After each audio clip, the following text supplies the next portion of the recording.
to episode 346 of In Touch with iOS, the show that talks about iPhone, iPad, Apple Watch, Apple TV, Vision Pro, Mac, and related technologies. I am your host, Dave Ginsburg, and I have two guests this week. Jill McKinley is back on the show. How you doing, Jill? Glad to have you here. Doing great. Thank you for having me back. Of course. We love having you here. Also, it's great to have you here back again is Chuck Joyner. How you doing, Chuck? I'm good, Dave. I'm good. I always appreciate being asked. I'm taking a page out of Jeff Gammett's book. I'm always a little surprised, but I'm always delighted. Yeah, I'm always happy to have you here. And unfortunately, Jeff couldn't make it this week. We're going to miss him, but we still have Marty Jencius here, which is always great to have you here, Marty. How you doing? I say this probably every Thursday. I'm so glad it's Thursday because Thursday is the end of my work week, and today was just a miserable, horrible, no good day. And so I'm especially excited to be here tonight because it kind of puts a nice wall between me and my terrible, horrible, no good work day. I had a pretty busy day, but I knew I was looking forward to today because Apple did announce a new iPhone.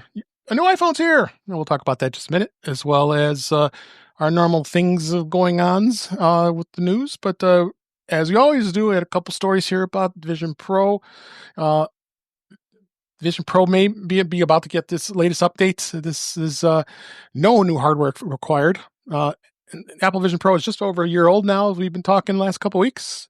But because Apple Intelligence is finally rumored to be coming to Apple Vision Pro, when Apple announced its suite of AI features last June, it only had promised support for usual suspects, iPad, iPhone, and Mac. But so far, Apple Intelligence is only offered on the 15 Pro, 16, and 16 Pro Max, as well as M-series iPads, but never got the guarantee.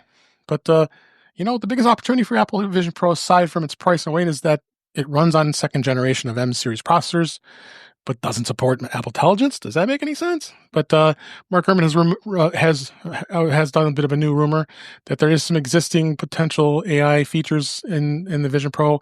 It'd be a welcome for customers of that, of course. I'm not even going to mention the price. Everybody knows how much it is. So, Marty, what do you think? I'm tired of people saying, this is the price. So, yeah, we know what the price is. Yeah, well, I knew it was going to happen. I mean, I'm not, when they first said we're going to roll out Apple Intelligence, they said we're going to roll it out on the phones and we're going to roll it out on this. And I knew we were last in line for the soup.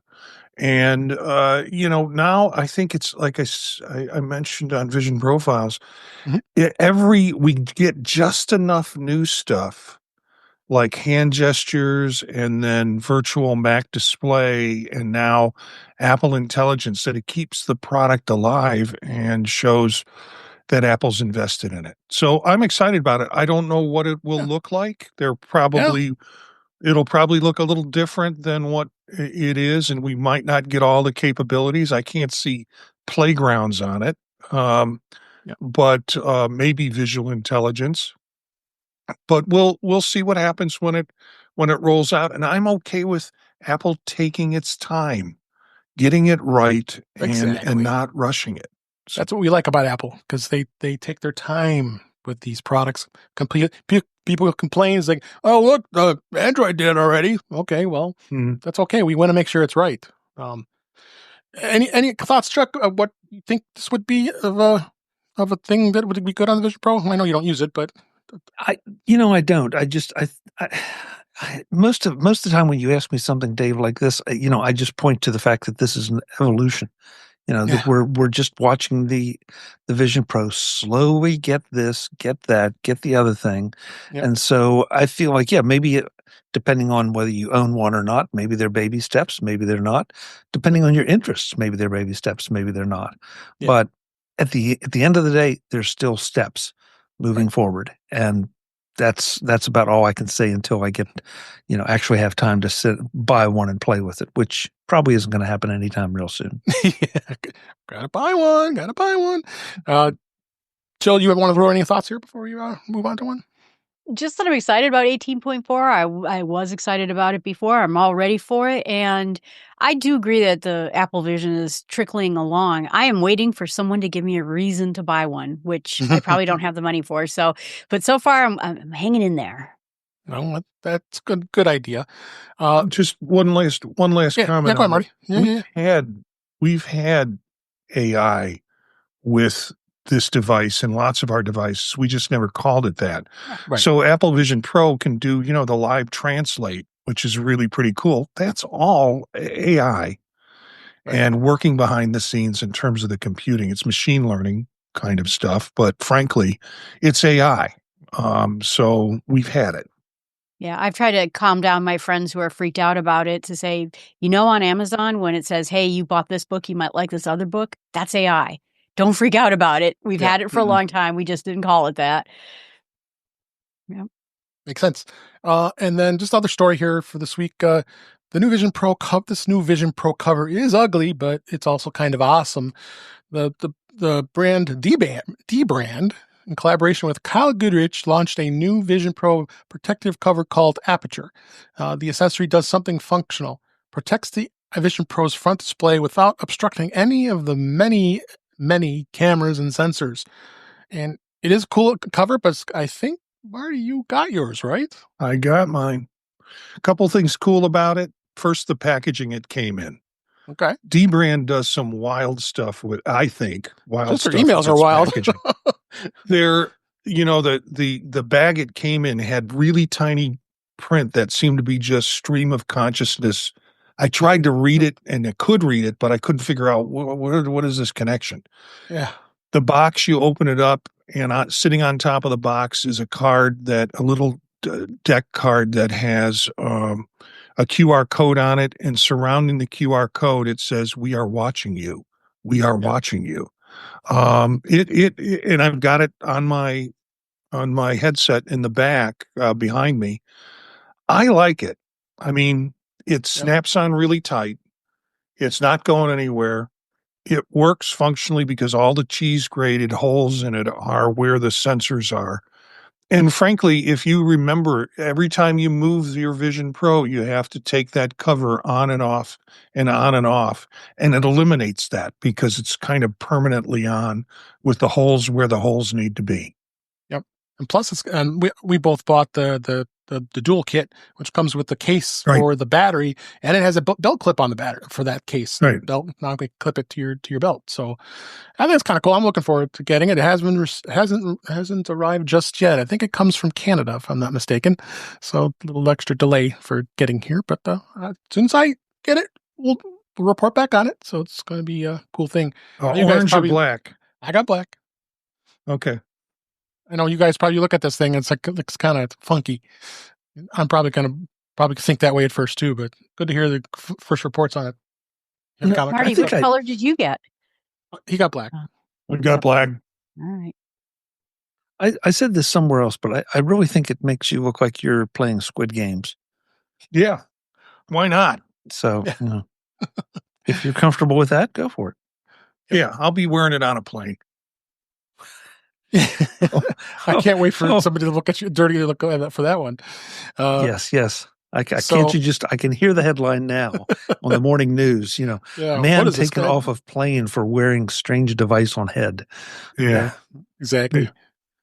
All right, move on to beta. There's still no beta this week. It's been at least 3 weeks since 18.3 was released. So we've got a couple .1 releases that we've already talked about. So really, when is it going to be released? Well, there's a lot of rumors, of course. But with the launch of the iPhone 16e, we'll be talking about in just a second, plus all the other OSs, it's in a new state with Apple Intelligence that features more languages, and then that's probably not going to come for a while. But it's supposed to include some Apple Intelligence stuff with Siri, but functionally, it's probably going to have to wait for the delay of the feature set to continue on working out the bugs. But I would expect within the next week, let the hoopla of the 16e die down a little bit. And then I think we're going to probably see another beta, see where that goes with more Apple Intelligence stuff. So it's also an interesting thing about the iPhone 15 Pro. This was the fact that it's going to get visual intelligence in the future update likely at 18.4. With the A16e that was announced, that does support visual intelligence despite having no camera control button. But Apple has confirmed that the Apple Intelligence feature will be coming to the 15 Pro as well in a future software update.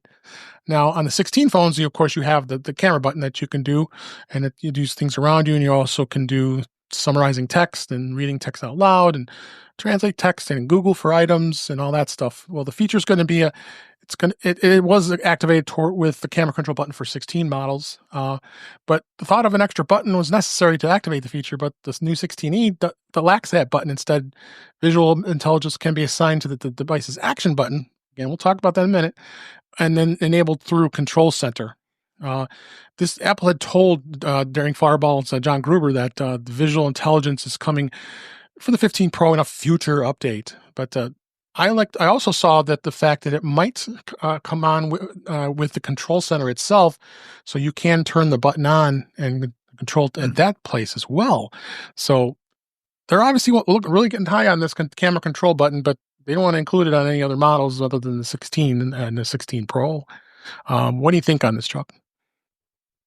Dave, I feel like I should reserve some of the comments for when we talk about the 16E, because I think that a lot of them are repetitive. I like the idea that, once again, sort of like Apple does, they seem to be experimenting just a little bit with, we put this out there, we listen to feedback, which that in itself is pretty impressive that they listen to feedback. And, they're trying to find maybe another way to make it a little more widely accepted. So I think it's going to be interesting. I don't know. I just feel like, and of course we're having all these conversations before anybody gets their hands on one. So we'll just have to wait and see. How about you, Jill? Yeah, I'm excited to see what happens this next year. I'm probably going to get a new iPhone, and so I'm going to join that world. My iPads have better abilities on my phone, but I'm excited about it. I think I just want to see what they do. And Chuck's right. We haven't seen anything that they're doing, so we don't know, but we can just be generally excited about it. Marty, what do you think? I have a Pro 16 Max with the magic button that they have on it, and I forget it's there. And when I do remember it's there, I can't seem to get it to work as intuitively as I'd like it. So I think Apple's playing around with this, and frankly, just assigning a side button to a camera shot probably meets my needs without all the adjustment. So I think they're really trying to find out what works on phones and where it's going to settle. Right. Yep. So we teased the iPhone 16e enough. So yes, Apple yesterday, as we record this, announced a new 16e. This is replacing the SE, and it's built on a derivative of the iPhone 14, but it is now going to, like I said, it's going to succeed the iPhone SE, which has now been discontinued, and that was the final phone that had still Lightning and Touch ID. So the 16e is going to be a larger 6.1-inch screen, up from a 4.7-inch, and it has its notch for Face ID, meaning that Apple will no longer sell phones with a Touch ID fingerprint button, marking an end of an era. Now, it is powered by an A18 chip, and when I first heard that, I was like, wow, that's the same chip that the 16 has.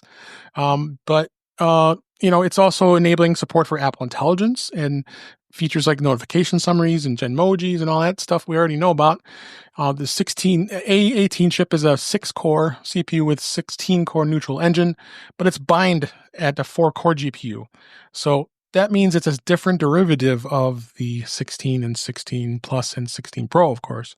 So 16 Pro is, of course, the A18 Pro, so that's no comparison.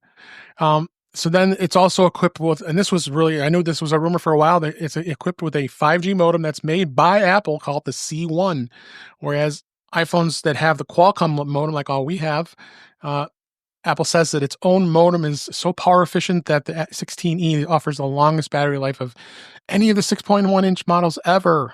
And for example, Apple says that the 16E can get up to 26 hours of battery life for video playback and 22 hours on the from 22 hours from the Apple 16. So yeah, there's a lot of great stuff that's here, and I would like to bring it to the panel here. What your first impressions were of all of what we read? Obviously, we don't have it in our hands, but I think well, being iPhone users for quite some time, we can probably get some insights. I'll start with you, Marty. I was my initial thing was sticker shock. I was disappointed Yeah. because it's $150 more than what previous SE models are. So we do not have a sub 500 phone for folks. More. That makes it less accessible to people and less affordable to people. The piece but then I started looking at what was put into this thing, and I thought, okay, I can see why the price went up. It's aluminum, it's not titanium, Right. but still, all the other parts that have gone into it, it's pretty impressive. I'm most interested in the C1 modem. Yeah. And I'm fascinated with the performance on it. I wish it would have been a smaller phone. Again, but we knew that wasn't going to happen. Right. But I wish it would have been smaller and more portable. I think it's a great phone for people Yeah. who, and it's getting to the point where I look at all the stuff that's on the newer phones that I'm not using. It's sort of like maybe it's time for me to step down without embarrassment or shame, because these phones are doing what I want. So, okay, I'm probably going to get one, No. for a second line, Oh my God, you crack me up. to move my second line. That'll be my travel phone There you until I go. sell it. Um, Gotcha. How about you, Chuck? Where did you like? What did you think? What were your expectations with this? I think Marty said it well. I mean, when you step back and look at what you're getting, yes, the price went up, but I mean, how old was the SE? About three, It's 4 years. yeah, prices have gone up on everything. Find me Yeah. something prices haven't gone up Yeah. on, and and I will congratulate you. But it feels like there's a lot of value here. Um, the things, I was reading tonight at dinner, all the comments about doesn't have this, doesn't have that, all the MagSafe. The MagSafe was a great compromise. The MagSafe was a terrible compromise. Yeah. Everybody has a thought on this, but I think you have to step back and remember Apple's a business. Okay. Yeah. And sure, I would like to have this, $500 give or take priced phone with all the features, but then you don't have anything to step up to. So I feel like, yes, they made some compromises. I was extremely impressed that they have included Apple Intelligence. Yeah. I think first of all, I think they want to push that, and that's really important. The MagSafe is an interesting choice because that's going to push people up because MagSafe is more of a convenience thing. At least in my opinion, from a charging perspective. Now, attaching things, we'll talk about that in a minute. But from the charging standpoint, yeah, it's very convenient just to stick it on a MagSafe charger or stick it on the MagSafe charger in your car. And people will pay for convenience. So I think that might be a way to push people up. And I just read an article tonight that Speaking is going to be releasing MagSafe cases that obviously don't charge, but that will let you use all of the MagSafe accessories like Mm-hmm. wallets and different things that attach. So, Mm. there's going to be that, which I thought, okay, somebody was brilliant. They really looked at this and said, we can do something about that. So Hmm. I came away, really kind of happy with it. Yes, I would love to see it under $500 because I think there is a mental barrier there. But I think if you, again, go back and look at the value that this delivers, it becomes a pretty easy sale. Yep. What do you think, Jill? I was of two minds of it. So I grew up poor, and I got into Apple with the 4S, I think. And because it was a lower price point, it was cheaper, it was something I could afford. And when I saw this price point, I thought, oh gosh, wouldn't it be just nice to have a safe phone that I could get for my mother who will never use all the features and get her into something safe as compared to the phone that she might have right now. And this is too expensive. And so that was my first thought. And then the nerd, poor Jill, thought, yeah, but think of all the cool things you would have gotten with this phone for the lower price point. So I guess it depends if you're talking to really poor Jill, who was disappointed, or medium poor Jill, who was like, yeah, that's pretty cool. So Maybe there needs to be another phone that is just cheap and doesn't do anything except Apple OS, iOS, and that's it. Right. So I got the same thoughts. I think, couple of the comparisons. They say this does have an iPhone 16 case, but there is a lot of limitations to it. It doesn't have a lot of the things that the 16 has. And again, we talked about the C1 customized modem. I'll want to get that talk in just a minute. But as I started this discussion, it's the only one that has a single lens rear camera. And while it's the same 48 megapixel wide lens camera, think about that: 48 megapixel camera on a iPhone that's $599. That in itself, I think, is something to think about. But it's lacking several of the features, including it's only a standard 1x view. There's a 2x zoom option, no telephoto, and there are no other zoom options. Well, there is an ultra wide camera for wide angle shots, and macro images. It's just one lens, and that's all it does. Is that a game changer? Well, it depends. I mean, I think if someone wants to keep it in a reasonable price, the base model is with 128 gigabytes of storage, which is usually sufficient for most people. It's got some good stuff with the spatial image and the video capture. There is no option for that. So, and then it has the same True Tone flash, the photonic engine, deep fusion, smart HDR options, but it does not support the next generation of portraits in the focus control or the photographic styles that the 16 Pro has. So I mean, again, you're going to go through and compare all this stuff with cameras on an iPhone. That's where you have to decide. If you want to have a little better camera, then you might want to go up to the 16.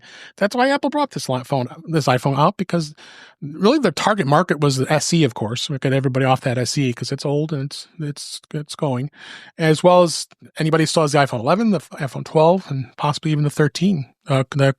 This could be entice people to look at this iPhone instead of moving all the way up to the 16, because it's more money. What do you guys think on that? Go ahead, Chuck. How can I disagree with anything you said, Dave? Yeah. I think that it may cause people to say, just like Marty. I mean, Marty's comments were really interesting. That I think about the things I'm not using, and so maybe I can. This phone might be for me in certain circumstances. And I admit, Marty, I really haven't thought about it in exactly that way. So, the only thing, everybody's so fixated on the price, and I've been surprised that I really haven't seen that much write up on the size issue. Our friend Brittany Smith, she has said constantly she has small hands, plus she's a girl and has girl pockets, and she wants a small phone. And now there isn't one. So, that I don't know what size market that is, but that's where I would like to see, almost regardless of price, give somebody the form factor they want. Again, I keep coming back to the same things: value, value, value. If this delivers the value for you, then it's your phone. If you need more, then it's not. How about you, Marty? Well, I think the smaller form factor will come with the infamous iPhone flip phone that will fold your screen in half. You can fit it in your pocket, and there you go. Cost you a lot. I'm curious. The thing that I'm left thinking is, okay, so now we have this 16E convention in terms of naming. Does that mean we're coming out with a 17E in the fall? A new or is this going to be a every other year E upgrade or something like that? Yeah, I mean, they kind of they've attached it to the number and all the other phones that come out annually. And so what does this mean? Or we get like the 17E next spring after we get the series of 17 phones in the fall. Yeah, because I'm going to bring it out to the fall at this point, because you want to make, it's pointless. I mean, they kind of did that with the iPhone, the first gen iPhone, and then it was almost less than a year before the 3G came out. So I would tend it out. Yeah, they would release during the fall period. We expect the 17 and what I think. That hasn't been in their track record. I mean, that's why the SE lasted as long as it did, because it was a completely separate. It's really strange that Apple moved on to this model naming convention, and because I guess they could keep it as 16 because they're already they're still selling 15s, so I guess why not? If it goes to the 17, maybe the 16s will obviously move down to the secondary market of iPhones that Apple will still sell, and then the 17 will be the new ones, just like they've been doing for years and years. So I find that fascinating what they're going to do with that. Jill, you got the last word here. First of all, Brittany, yes, girl pockets and girl hands. They needed something smaller. And so that is disappointing. But the other part of it is that I'm a camera addict and my friends are camera addicts. And so we'll never do it because we need all the cameras. We want more cameras. But I think it's great for most everybody else. I think Marty's right. You can consider whether you really need to have all the bells and whistles that go with the other model. Yep. Yeah.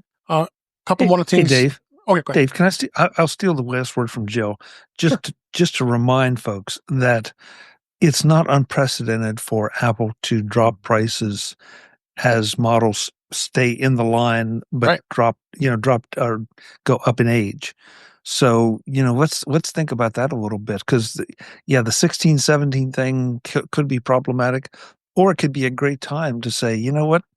Maybe it's not, it's a little farther apart from the 17s. So we're going to give you a little bit more of a price break. Right. So in the fall, when they bring out the 17s, they could say, we're going to drop $100 off the 16Es. Yeah. Until the 17Es come out the next spring. All the 16s. Right. Yeah. I mean, they've done it before with different things, not just phones, but also Macs. So, it gives them a little bit of a cushion price wise to do it. If you really want one of these phones, get it now. Otherwise, maybe it'll become a little more appealing in the fall or whenever this alleged price drop might happen. I've said the words might, sorry. Yeah. Just a couple more things here on the iPhone 16e. Just interesting, the product red color is now no longer available. No other models there's no models with the product red anymore. That has sunsetted. And then we just talked about our friend Brittany Smith and the small size. There will not be any small phones available anymore. So I wonder how much of an uproar that's going to happen, because it's definitely going to be interesting, because the 12 was the last one of the small iPhone minis. I don't know. Wasn't there an iPhone 13 mini? I thought there was. That it was 5.4-inch screens and small. Because I was working with someone at earlier today at work, and I looked at her phone. I was like, "Oh, that's so small." Oh, yeah, that's the mini. And she doesn't want. She's the same way. I have small hands. I don't want. I want to have this small phone. I like it a lot, and she'll be holding it onto it. Now, hopefully, it stays current for a bit. Dave, are you suggesting that there might be an outbreak of really tiny people with really tiny hands protesting in front of Apple stores? Jill might be. Yeah. Oh, we got a face bomb there. We got a face bomb. Yes. Please send your letters to Marty Jencius. Yeah. I love letters. Keep those letters coming. So finally, let's go through the breakdown of what is available. So the base capacity is going to be 128 gigabytes. That's at $599. 256 goes up $100 at $699, and then you're going to go all the way up to 512, which will be that actually doubles up a little bit at $899. So $599, $699, $899. That's $200 more if you want the 512. The display is the same. It's a Super Retina XDR display, and it's only it's 6.1 inches, and it does not have no dynamic island or any of that stuff. But it has haptic touch, and it's got 2 million to 1 contrast ratio. So there's some good numbers on this device, and the weight of it is only about 5.88 ounces. So not very heavy. So it's a lightweight phone, and I think it's going to be great. I think it's going to be a really big seller. I mean, for them, because people are looking for lower end phones. Yeah, they'll drop the $599. I wouldn't be surprised. Final thoughts on that? What do you think, Marty? No, I wasn't thinking, actually, Dave. Okay. All right. Well, let's go ahead and there's going to be some bunch of articles in the show notes. One other thing I'll mention is 18.3.1 will not be on the 16E when you get it. So you're going to have to automatically update it to 18.3.1 because of course they stopped signing 18.3. So they're going to I believe you'll be forced to install it. So there's going to be a lot of stuff there. Other interesting thing. Dave, go ahead. Yeah, just on that point, I find it really interesting that so many times this is viewed as a negative thing. Mm-hmm. Oh, it's going to have a point update or some kind of software update on day one when you get it. To me, that first of all, it says something about the lead time necessary to manufacture these, but it also says that Apple's on top of the software thing, making sure that things are, whether it's current, whether it's security, whatever it is, they're making sure that you're getting, the best thing right out of the bag. Mm-hmm. And so, gee, really, is it that difficult to install an update first day? I want to ask the panel because I don't see it as a bad thing. Depends on how impulsive you are. So when I bought my last phone, I was going camping in an hour. And so I quick plugged it in, I logged into it, I switched all the things over, and then it was like updating. I'm like, no, I gotta go camping. So it was my fault. But yeah. Yeah. And with me, the only time I had a problem upgrading my phones or doing switching it over to a new one was the last time when it forced me to do a software upgrade and it mucked the whole thing up. And then I had to wipe it clean and it turned it into a good half-day ordeal. So I'm a test subject of one on this, but I agree with you, Chuck. It needs to be done. It's not a bad thing. It just it did not work for me last time. Going back seamlessly. Going back to the comments about the people buying this and maybe sticking with their old models. Brian F in the chat at youtube.com/intouchwithos it made the comment that Jill, you hit it right on the nail on the head. My parents are using the version 1 of the SE. Well, that's been long. That's long in the tooth. There is absolutely no way they're interested for a $600 phone for a base model. So it's going to be interesting. Where are these folks going to go? Are they going to stick it out? Well, that SE version 1 is no longer getting new iOS updates or security updates for that matter. So sooner or later, it might have to happen. I'll have to say. So Brian, spring for a new phone for your folks. Yeah. Give it to them for their anniversary or something. Exactly. And then they probably still don't want to use it. Here's the problem with it is my mom wouldn't know what to do with a fancy phone. Yeah. In fact, my brother and I are talking about locking down a focus mode so it just has like 4 icons on the desktop. And so spending $699 on something that is just going to be call Jill, call my brother. That's it.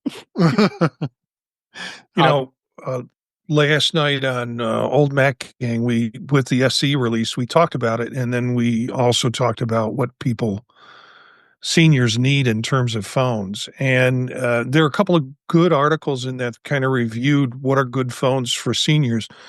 It was in the 1 or 2 position, the new iPhones. Yeah. So, they had other ones that were good for less tech enriched options that were good phones or choices outside of the Apple ecosystem. But they really were talking up the Apple phones. So. Well, it's because it's secure, which is why I want to get my mom off of what she's on now. But the question is do I buy her a $600 phone? Or, and that's the problem. How much do you love your mom? No, I'm just kidding. I'm pulling that. All right. I think we've covered pretty much everything we could talk about with the iPhone 16e. We're going to keep watching that where it goes. I think it's going to be a big seller. It goes on sale at this Friday. Next Friday, February 28th. And then it'll be in stores, I believe, a week later. So get your pre-order in. If I'd be interesting to see if it sells out quicker than other iPhones. I don't think it might, but who knows? I'd be I think surprised. pre-orders are tomorrow morning. Oh, that's right. I'm sorry. Pre-orders are tomorrow after and it'll receive it on the 28th. I got it flipped. Thank you. Right. I corrected that. Yes. So Friday, February 21st is they go on sale. That's the day after we record this, and then a week later on February 28th when they'll arrive, as well as you can pick them up in Apple stores. All right. Let's go to the news for this week. Couple news stories here. Gemini AI is no longer going to be available on the Google iOS app. Google's removing the Gemini AI model from the Google app for iOS, and it's announced that change in an email to Gemini users on February 18th. We're making some changes to create a better Gemini experience. So now there's going to have a standalone Gemini app, which is already offered to enhance compared to the limited integration that was within the Google app. So another key feature is going to be Gemini Live, which wasn't available in the previous iteration. So when you're engaged in a conversation, Gemini Live will appear in both the dynamic island and lock screen, letting you control the AI interactions. So it's a free download, but of course you got to pay if you want to get any advanced features of $20 a month. So what do you think on this, Marty? I think they're just trying to separate the markets out a little bit. Particularly with Apple AI, looking at what we thought was a full rollout with 18.4. I think they're just trying to make sure that they hold back some stuff, some functionality for us, so we don't know what we're missing. Yep. Jill, what do you think? Well, I'll say my catty thing is that I was thinking if I wanted to have Google steal more of my data and then answer my questions by stealing more of everybody else's data. Okay, that was my catty comment. But I think this is the next thing. Obviously Apple got into it. They delayed on it and they jumped right in. Now Google, was jumping in on it. This is being seen as the next big tool. So this is the hot race. It is. And what about you, Chuck? I'm kind of happy to see it because I feel like it's going to make it easier to decide to access things, to decide which one you're using. I mean, I was looking at my phone today and I thought, okay, now I've got this. I don't know if it's further down the list in the articles, but XAI's new version came out, and I've got Claude and I've got ChatGPT, and et cetera, et cetera. And so, in some ways, I think it's going to make it a little easier for me to decide which one I like, and then move that to the front of my phone, and not have to worry about, am I opening the Google app, and how do I make sure that I'm actually doing it? I know that, like with Bing, that Copilot is integrated into Bing, at least at some level. Right. But, it's kind of inconvenient and sort of pointless to open up, or excuse me, I said Bing, didn't I? I meant Edge, pardon me, the Edge browser. Mm-hmm. But I have to open up the Edge browser and wait for everything to load before I can get to it if I want to be using Copilot. Mm-hmm. So, yeah, I think I think it'll improve the experience overall. Yeah. Those milliseconds make a difference. It does. There's so much AI out there, it's not even funny. We could do probably an entire segment on just that alone. So interesting Google making a lot of changes here. One thing this next story, I never like to see an Apple store close, but this is an Apple store. It's permanently closing at a struggling mall in Chicago area, but it doesn't affect me, but I've been to this store many times. They're permanently closing this retail store in Northbrook Courts shopping area in the Chicago area. It's a North Shore area of Chicago in the suburbs. They confirmed their closure today in a statement, but they have yet to provide a closing date for the location. Apple's had that store open since 2005, almost 20 years. I don't think they're going to make it because I think it didn't open until it opened in, I believe, October, if that was what I saw in here. And it's kind of sad. It was, honestly, I didn't go to that store very often because it's very deep in the mall. I don't like going to mall Apple stores. There's a store that I go to all the time in Deer Park, Illinois, which is in a a nice nice strip mall mall that has a lot of high end stores, and that one I like to go because you just get out of your car, walk up to the street, and go in the store.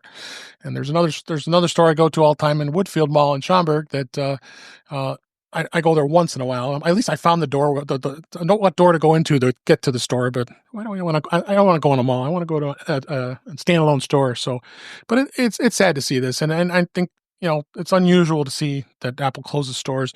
But the problem is with this mall, they were had a Macy's in there, that's gone. Lord and Taylor went out of business. Lululemon went out of business, or went out of business. They closed. So there's pretty much not much left in this mall to drive traffic for them. So I know, Jill, you said you had been in that area when you were younger, and I don't know if you've ever been to this store, but what do you think? No, I didn't know. I was there decades before the store, but yeah, I think malls are gonna have to figure out what makes anything work anymore. And I think you're right about. I go to a high-end strip mall to go to the Apple store too, because I don't like getting buried into a mall. Woodfield, the ultimate getting buried into a mall, Yes. is gigantic. One of the top 10 largest malls in the country in the U.S. So I think every store on the planet is going to have to start making wiser decisions about what they're in, or if they're in a store at all. And this is just a sign of it. Marty, any thoughts on this just in general? Yeah, I take lots of trips to Chicago and the north side of Chicago, and always manage to find Apple emergencies where I have to go to an Apple store. And so as you're rattling these names off, I'm going, yeah, I've been to that one. Yeah, I think I've been to that one. So yeah, I've been to this one inside the mall. Right. And we have two here in my area. One is inside a mall. The mall is surviving, and the Apple store is the busiest part of the inside mall Apple store that we have. And then we have another one that's fits in the outs. It's an outside high end, shopping strip district. And both of them are about the same distance from my house. So that's the thing. Northbrook, the village of Northbrook, is a relatively affluent suburb.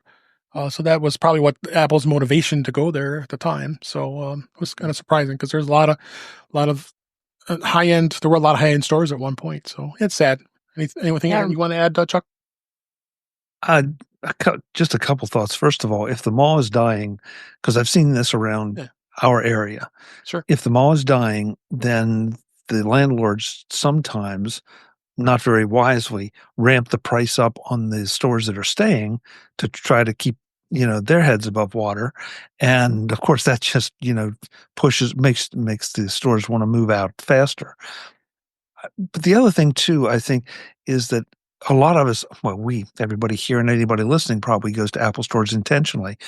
And I wonder how much traffic is from the passerby who says, oh yeah, an Apple store, I should go in here and see what they have, or I've heard about them, or anything like that, even after all this time. And so it makes sense that if you're going to be in a mall, you probably want to be in a busy foot traffic mall. And I don't know this mall, but it sounds like from what you said in the articles I read, it's on its way. It's either dying or dead. And so time to move on. It's going to become a mixed use. Since I stopped stalking John Hughes movies, but that was about it. I think what's going to happen is going to become a mixed use mall. They're going to build some like condos, homes on the property, and kind of intermix it between that and a mall. So I think that. But gone is the day where we stood in line overnight or really early in the morning to try and make it into the store to get an iPhone. And there was a community sense about that besides a lack of sleep. Yeah. It was kind of a fun experience. Mm-hmm. Yep. And Brian F. in the chat in our YouTube channel here said my wife is listening in and reminiscing about those locations you bring up. She was originally from that area. So there's still 8 locations left in Chicago area, and there's some great stores. And I don't think we're going to have any problems here. As long as I have an Apple store near me, I'm happy. The one down at the river is great. It's Michigan Avenue. That's Michigan Avenue downtown store. Was your wife in John Hughes movies too? That was his wife, not my wife. Yeah, I mean Brian's wife. Yeah, I was like everyone in the area is from some John Hughes movie. They could be. So, Also, Google is doing another thing. They brought Google Lens screen search is coming to iOS Chrome and the Google app. The Google's rolling out a new tricks for the lens for visual search feature, which is Chrome and Google apps on iOS, allowing users to search for content directly from their screen without taking screenshots or opening up tabs. In Chrome for OS, users can access this for the lens functionality through the three-dot menu and going for search for screen and Google Lens. Google says that it plans to streamline the process in coming months by adding a dedicated lens icon to the browser's address bar, similar to the desktop Chrome implementation last year. And then the Google app for iOS is similarly getting that functionality, and it'll be able to just initiate a screen search by tapping the three-dot menu. So I tend to see a lot of things like this happening because Google wants to get in on this, because Apple has already started doing this with Apple Intelligence. Why not us do it with the Lens app? What do you think, Chuck? I've had an occasion to use the Lens functionality, and it is surprisingly effective. And so, I thought, especially the idea of putting this on the menu bar is kind of brilliant. It's a very specialized use case that if I want to try to identify something, the situation I had was trying to look up some logos that I was not familiar with, and the kind of logos that don't have the company name or whatever on them, just a graphic. And I was able to find all but one just taking a picture of it with the Lens app and doing a search. So I've been very impressed with this, and again, it's a very specific use case. But if you have that need, yeah, good for it. Yep. You, Joe? I'll go with that. I think it's great. I have not used Google Lens, but I think if you have the use case, I think it's a great way to go with it. And I'm glad to see that. Like I said, I think the competition is just going to make everyone better. So, no, hey Marty. Competition. It just sort of seems like I don't know what to turn to. It's they don't give Apple any rest with visual intelligence before they put something else in there or adjust their app so it can do something else that we're waiting really to roll out at the Apple on the Apple version of AI. It's just I would like these in better silos than all spread over everything, because I don't know what to hit when I'm doing it, or do I just go and stick with one and stay with it and deal with whatever limitations, and instead of trying to jump around from different visual identification apps to other visual identification apps. So we'll move on to the next story here. Apple continues to be the world's most admired company. Apple's has been ranked in Fortune magazine as the most admired company for the 18th consecutive year. That's no surprise, well, at least for us here. Fortune rankings are based on a survey of over 380 business leaders across a range of industries, who assess companies on their 9 criteria, including innovation, investment value, social responsibility, ability to attract talent. Apple once again has secured that top post, followed by Microsoft, then and Amazon, both of which have been consistently ranked among the top 3 in recent years. 2025 rankings highlight the continued dominance of the technology sector. Most notably, NVIDIA is making a big significant push to the 4th position. And while technology companies continue to dominate these upper ranks, other industries remain well represented, like Berkshire Hathaway, Costco, JP Morgan Chase, and others. So yeah, it's nice to see that Apple continues to be an admired company. I think it is, because we all are Apple fan boys and girls, right? Yep. What do you think, Marty? This is all good and well until the little hands people start the protest. Here you go. I think I have a show title. What about you, Chuck? I feel like anytime you're in the top 20 of this list, that you're doing well. And the fact that Apple has maintained the number 1 spot for 18 years is incredible, with all the criticism that the tech press gives them and all that. they seem. It'll be interesting to see what happens next year to see if anybody else does. But I mean, how many companies can you say that you really respect? Yeah. Use, yeah, buy from, absolutely. Respect, the list gets shorter and shorter. At least mine does. So I think this is just phenomenal to see. And Yeah. yes, I admit I'm a fan of the company, but Mhm. I think objectively speaking, they're worthy of respect. Yep. I asked you, Jill? I think I did. Oh, no. No, Nope. go ahead. As the leader of the Tiny Hands Coalition, I was gonna say, I used to admire Microsoft quite a bit. And I worked for them. I worked for them for 5 years, Hmm. and I was a huge fan of them, and it's not just because of maybe I'm in a better financial position than I used to be. I trust Apple with everything. And so my general statement now is Marty's like, well, do I switch to this app or that app? I admire them because I can just do whatever it is they're selling and trust it. And that means a lot more to me than, anything else. And I think this is all on Tim Cook. I really admire what he's done with the company. Yep. And it's a bit surprising because we see these stories. We see stories all the time of someone placing a target on Apple's back. And we get a lot of that through what we read, and still considered most admired company, top rankings. Mhm. So, Yeah. And finally, this is, I think it's a little bit of a news story, a little bit of a topic here. I wanted to make sure we touched on this.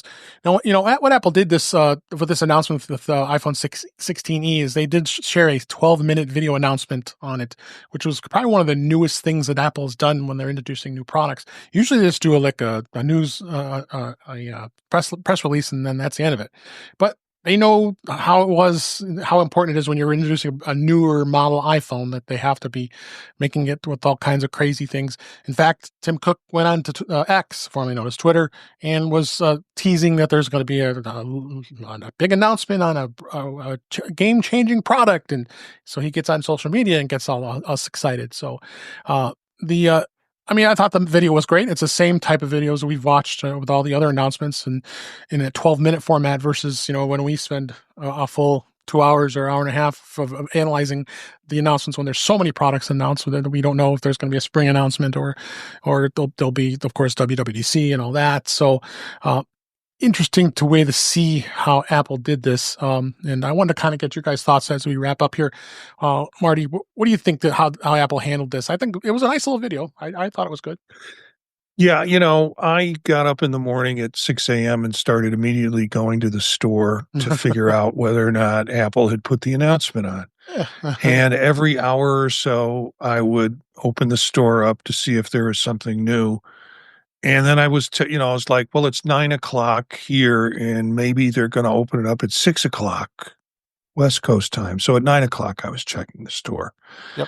And then, so then I tried to second guess, when are they actually going to roll this thing out? And I wish they would have just said, on 10 this a.m. date, this time, be ready for a big surprise. Because it would have saved me a lot of checking and such. Good video. In some ways, I wish they would have spent more on certain things like the C1 modem. I would have liked to have known a little bit more about the development of that. It's been in development for 7 years, I guess. Yep. And and what's so unique about it that at least the one thing they could say about it is that it's energy efficient. But is there any other qualities around it? I would have liked to know, because that's kind of the new component Right. in this. Well, don't worry. We'll be talking about that probably next week, because that we're going to get many analysts starting to find out more about this modem, because it's only been a day since this was released, and there's some information on it that I didn't want to do it. I wanted to do it justice by having more information, and we could spend a little more time on it. But yeah, no, I'm very intrigued myself that Apple's doing this and changing this. Joe, what do you think on this? And Marty will have that phone in his hand, so he'll know a lot more about it next week. Well, we know who to go to now. I'm not even going to bother buying new products anymore. Just ask Marty. Right. No, I like. Thank you. It means I get to buy more new products. Yeah. Right. No, I like the video, and I like that he announced it. And for someone like me who works during the day, I thought that was kind of nice because whenever I had a spare moment, I could go grab lunch and watch it. And I thought it was great. And I think it's a good way of starting to announce it. And I don't know if we're going to have a spring event. I'm kind of curious about that now. Yeah, I'm it's kind of guessing close. not. Yeah. Yeah, maybe. I mean, I don't know what much else they have to announce. When it comes to, Right. I know some more Macs. I know the MacBook Air M4 probably will be announced. That could probably be a press release. Yeah. But what else is big? Some iPads. Maybe they're supposed to be doing some M4 Yeah. Airs, and again, that could be a press release too. So it doesn't Maybe look this whole promising. asynchronous way is the next way to do it because the shows have to be expensive, and so this might be a Yep. smaller announcement way. Yeah. Final word on this from Chuck. I liked the video. I thought it was good, and Me I too. thought it was kind of inspired to see Apple giving the star treatment to what is sort of the low end of the spectrum. We see the star treatment given to the top end, and we all love it, and we all salivate over it. But I mean, taking nothing and see, that said, I'm afraid somebody's going to think I'm denigrating the low end, and I'm not. It's just that the low end always seems to get short shrift, and here it was in the store. It was the star. Yeah. I thought that was terrific. And to Marty's point about the modem, I don't know that this announcement was for us. It wasn't for people that were interested in the guts of the thing. It was for the people that are looking at what the feature set is and do I want to buy it or not. But I'm with you, Marty. I want to know more. The power thing is the big thing I've read about it, and it's also the first one that Apple has been able to build in-house to their satisfaction.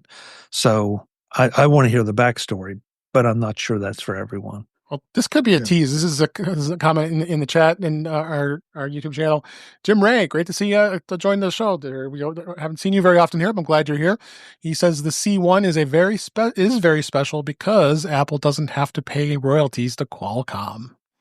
That's probably true. I heard it was like $7 a phone in terms of the royalties. That's not nothing. That's not nothing. Yeah. Divided times millions of iPhones that are out there. So what Chuck said had me thinking about it in the sense that so many people are going to go, oh my gosh, so much more money. And so maybe the video is there to say, yeah, but look what you're getting, and maybe ease some of those concerns about the increase in cost. Yep. That's definitely for sure here. So, well, that's it. We had a great show here. The hour just went past so quickly here. A lot of great information and topics, and we had a great show here. So let's go ahead and wrap up for this week.